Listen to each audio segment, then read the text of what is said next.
The Ready for a Relationship podcast helps people just like you who find themselves single and alone in their later years get unstuck and break the pattern to move forward and build the loving relationship you expected to have at this point in your life. Discover how to build your relationship with confidence in a fun, easy, loving way so that you are the right person for your right person. And if you enjoy the show and want to share some love, subscribe, rate, review, leave a comment. It all really helps. Here's Suzanne, the host of your show. Hello, everyone. Suzanne here, ready for another Ready for Relationship podcast. And today we're actually going to talk about easy, fun loving. I have my guest, Judi, with me. She's a friend of mine. We've known each other for quite a while. And Judy's going to share an experience with you of when she's just starting our program that we actually offer. And I was so excited because I want you to hear from her. So welcome, Judi. Thank you for joining me this morning. Well, hi, Suzanne, and it's great to be here. It's really great to see you and talk to you again after, visiting you in your home there in another part of Mexico. So it's exciting to catch up again. Right. Hey, side note, everyone, Judi is a fellow Canadian, and she's now living down in Mexico. And Judi has been one that's experienced a divorce. Judi, tell us a little bit about that, how long it's been. Pretty please? Sure, I'll be happy to. I've experienced a divorce and also another divorce-like situation. And well, the most recent, believe it or not, was 22 years ago. So 22 years ago was the divorce-like situation, and 15 years ago was the actual divorce. And it seems like a really long time ago. They, they're like every divorce, very painful, very difficult, brings a lot of changes to one's life and actually a lot of broken dreams, of course. Because like most women, when I got married, I thought it was going to be forever. And it worked out to way less than forever. So it's a lot of picking up the pieces, starting fresh. And it just seems like I'm always starting fresh every day. In reality, since the end of those, I've had, boyfriends and dates and casual relationships along the way, but never another true love like those. So it's been a long time, to be honest. Wow. And how is that feeling? Well, it's really an interesting question, Suzanne, because I had to get focused on other things. I had to focus on myself, picking up the pieces, getting going again, and my business, getting my business going and making it sail right, and that's challenging. And I guess for a lot of years, I just threw myself into that business and filled myself up with that. Underneath, there was always a sense of, what happened here? I never expected my life to be one of solitariness.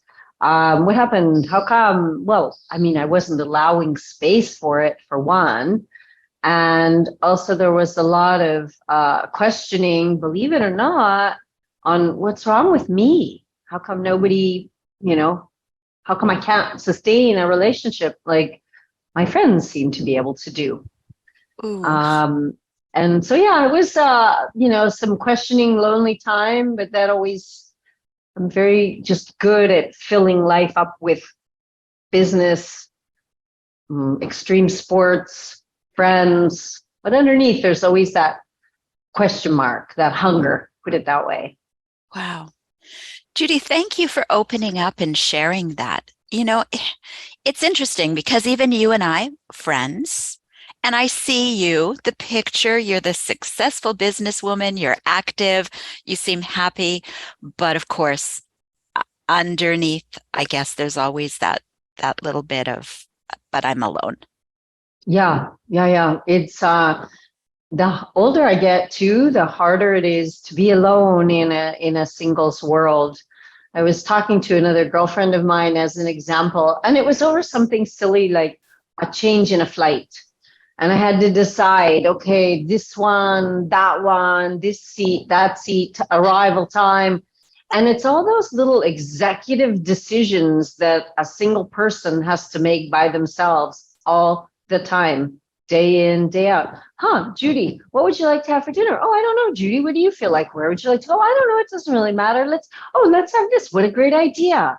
I have to make all those decisions by myself all the time, and so I was telling this friend of mine who's also single for a very long time, longer than me even, and she says the same thing. Yeah, it's all the executive decisions every single day.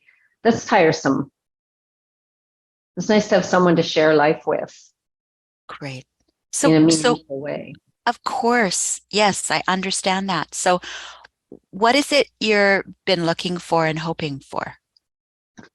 Well, to be honest, of course, I had been a while ago, hoping for a loving, lasting partner, husband.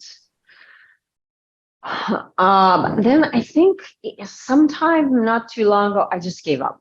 I just said, all right, this is the way it is. I just gave up looking, gave up hoping, gave up dreaming. I don't know how to explain it. It's just a letting go. I just gave up. I stopped hoping, looking, dreaming. And then your course was put in front of me, some of the material. Hello, friend. Hello, Suzanne, friend. And okay, now we want to hear the juicy stuff, Judi. Okay, listeners, get ready. Oh, well, I have been single for a very long time, and I have some very good and loving friends, a lot of them all over the world, different parts of Mexico, and people that I truly call friends, like you and Sean, example, they're not just acquaintances. And some of those people are also in British Columbia. And I took some time off this summer, to go back to my roots. And I realized that I had left a lot of myself back there. And in the many, many years of being here in this part of Mexico, working so hard, I've given up. I've left behind a lot of myself.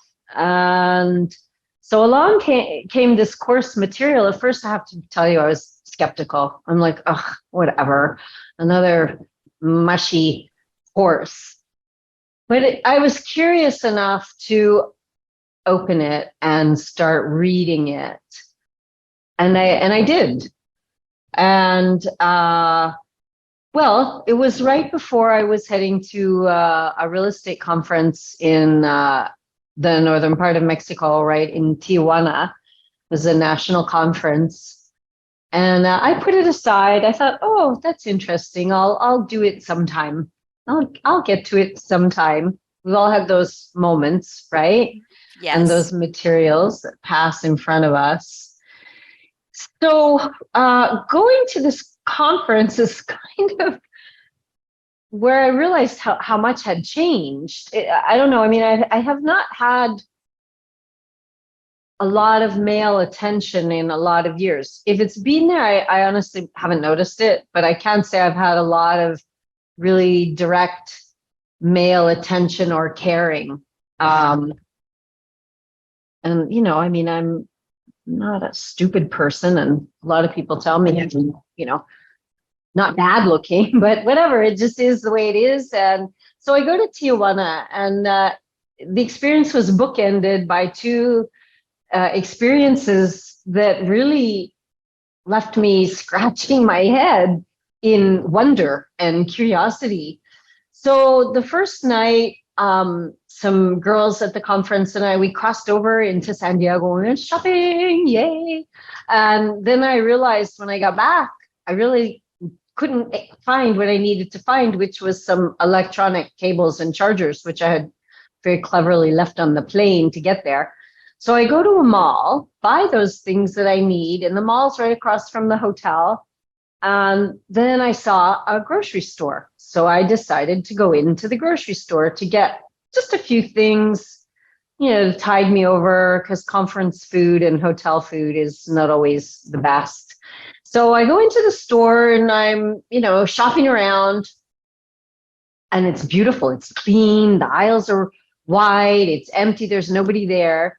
And I'm pushing my cart, and suddenly a man stops and talks to me. And he asked me if I speak English. And I was like, yes, I do. Why? And I thought he needed help with something. Well, we started talking, and he could have been Mexican. He could have been Guatemalan. He could have been anywhere, anything. And he explained to me the hardship of his life and, COVID and no job. And I thought, oh boy, here we go. So he he wanted some money. And I said, look, I'm not going to give you any money, but I'll pay for your groceries. So I put everything from his card into my cart. And then, of course, I didn't want him standing there at the cash register with me. So I told him, wait outside. So I go up to the cash register and I pull out my card to pay, and it won't work. And the cashier is telling me it's because I don't have enough money in my account. I'm like, excuse me, honey, I just used it there and there's plenty of money. But I will go to the cash machine and get cash out and pay cash. So right then there's another man behind me who's staring curiously at me. And he asks me, are you a school teacher? In English. And I said, no, I'm not a school teacher. And he said, it's okay, I'll pay for your groceries. And I was like, no, really, it's fine. You don't need to. It's okay, I'm fine. So I ran to the 20 meters to the cash machine, pulled out some money, got to the cashier, and he had paid for the groceries and left. And she said, yeah, he paid for them. There's your groceries. So I was like, wow. And they weren't even my groceries. Part of them, they were some mine, some the other guy who was asking me for money. And the other guy who had paid, we had a conversation besides me saying, no, you don't need to pay. And it was just such a generous thing that he did. Like, he really thought that I was in distress, and I wasn't. So I gave the groceries to the other person. That was it. And that was really curious to me. One was asking me for money. One was ready to pay for my groceries and did. Never had that ever. I mean, such kindness, such random. So anyways, then I go to the hotel, wake up the next morning. It's time to start the conference. And pardon me. And I go down, I realize I'm getting on the bus to go to the conference center. And I realized I had forgotten something up in my room. I also realized that I had forgotten my electronic key card. So I'm standing at reception waiting, and I'm looking, and I'm the only one in the lineup, except that there's two guys in front of me, two men, very well dressed, talking to reception. And I was looking at them from behind, thinking to myself, they're very nicely dressed. They're really nice looking men. And then they kept turning from the reception desk in my direction, looking behind them. And I kept thinking, what's wrong? Like, and I kept looking behind me, going, what's behind me? Like, why are they looking in my direction? So they kept turning and looking, and I kept turning and looking behind me. Then one of them said that, me gusta tus lentes. He says, I like your glasses. And I took off my glasses and I joked with him and I said, and not my eyes? Well, that was that. He left his friend and left the reception, and he just, pegged himself beside me for the next 2 days at the conference. And he was a very nice looking gentleman, and very kind, and, very, like, really, I guess, curiously affectionate, playing with my hair, and, offering me, do you want water? Can I get you some food? Would you like, I kind of ditched him partway through, because I found it a little bit distracting after not having any male attention for so long, right?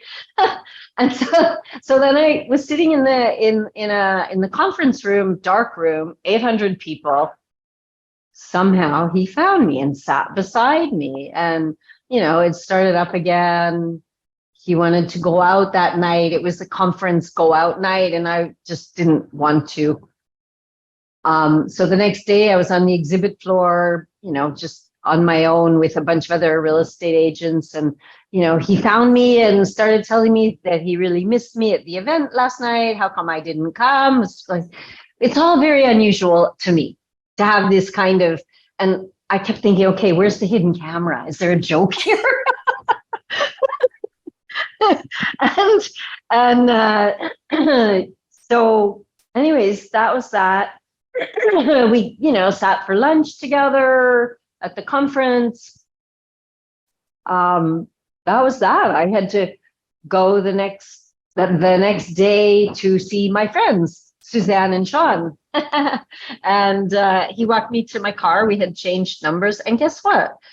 I drove away. Of course, getting out of Tijuana driving was for me very insane. I got lost several times, a little bit nervous, finally made it down to where you are.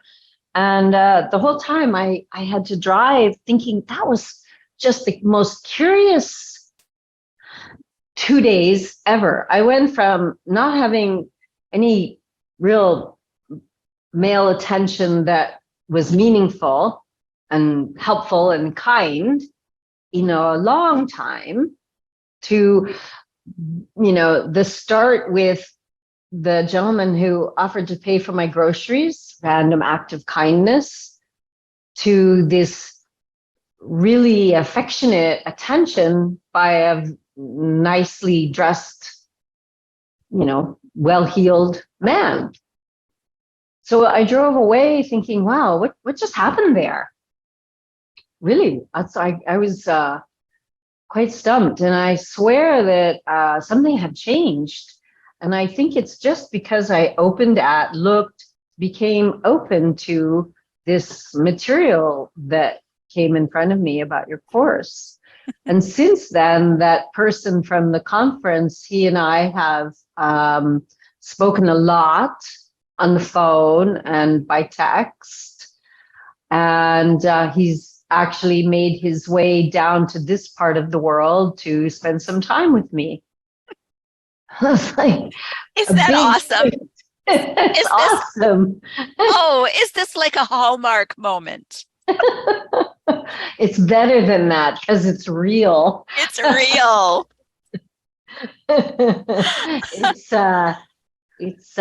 So yeah, it's been really fun. Really, I still scratch my head sometimes wondering what shifted. How did it shift? And I want more. I want more of it. I want more shift. I want more, like, bring it on, right? Right on. Okay, let's see. You've gone from feeling kind of like hopeless, giving up, to like, oh, this is exciting. This is possible. Mm-hmm. Very much so. Yeah. Awesome. Very much. I really have gone from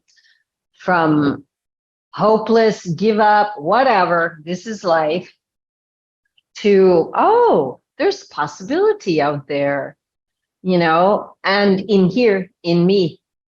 Yes. Yeah, really interesting. It's just these, I really believe, Suzanne, that these things don't just happen because they happen because we're ready, we're open, but without desperation. It's a conscious process. Mm-hmm. Can be blocked by subconscious nonsense in the head, but it's a conscious process. Right. It's what I believe anyways. So it's been really fun, really curious. It's really, what can I say? It's elevated my belief in, my belief in dreams, my belief in hope. You've relieved this is fantastic. You have helped in my belief, Judi. Thank you. Thank you for being here and sharing. My pleasure. I'm super encouraged, very encouraged by the material, the possibility that I hadn't believed in for a very long time. Yes. So let me ask now, are you tempted to dive a little bit more into that material? Yes, yes, I am. I'm very tempted.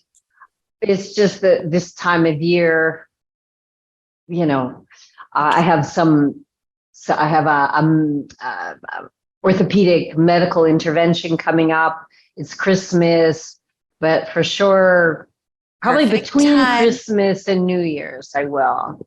Perfect time to read through it, go through Yeah, it. Gives you a focus, right? yeah, maybe after the Okay. orthopedic procedure, even, but for sure between The, Christmas and New Year's, because that's a the pretty down time. Yeah. good. And the important thing is that the door is obviously open for you already, Hmm. and expect more interesting things to happen. Okay. Okay, there. Okay. We'll leave it at that. We'll just sprinkle the magic dust. All right. Yeah. Just keep it on, keeping on is, as they There, say, there is. Yeah. I mean, I am encouraged and I feel very grateful for this material that has been presented to me. And I am tempted, not just tempted, but really want to go for it. There's Great. more to do for sure. There's more in life in store for you, Judi. Well, thanks, Suzanne. I'm sure I'll take that. Yes. Yes, yes. And that's a belief. And you just keep saying that and knowing that, and you'll be living that, right? There's more in life in store for me. There's more good things. There's more good things in store for me. I take that and I'll put that in my heart and it won't leave. Thank you. Thank you. And for all of our listeners, I hope that you will glimpse some idea of what's possible for you. That even if you're at a point where you've given up, realize that's a choice. That's a choice. Let's open the doors and say anything is possible. And I want to open the doors to our listeners. If you'd like to talk more about this, send me a note, post it on the bottom comment. We can open the comments for anything that you choose to talk about around the topic of relationships, because you may feel alone, but you're never alone. We're a whole community. We are. Thank you, Suzanne. Thank We you so are. much for you and this opportunity. And thank you. Thank you again, Judi, for sharing. That's so important to get the feedback. And just to let all of our listeners know, if you're not aware, we have more support on the readyforarelationship.com website. We've got some blogs, we've got some other podcasts. I have a free masterclass just as my gift to you that's 30 minutes long. Just click on the button on the website and have a listen, and it's going to help you start to become ready. Be the person that's ready for that beautiful, loving relationship. And that's what it's all about. And it's perfect timing because I have now finished my coffee. Listeners who've been following me for the past few podcasts know that I try to create the atmosphere of a coffee chat, but I've usually finished my coffee by the time we do the chat. However, today I succeeded in sipping my coffee while I'm talking to Judi. So I hope all of you are going to enjoy a fantastic day. And Judi, again, thanks for joining us. Appreciate you. Thanks. My pleasure. Appreciate you, Suzanne. Bye now. Bye.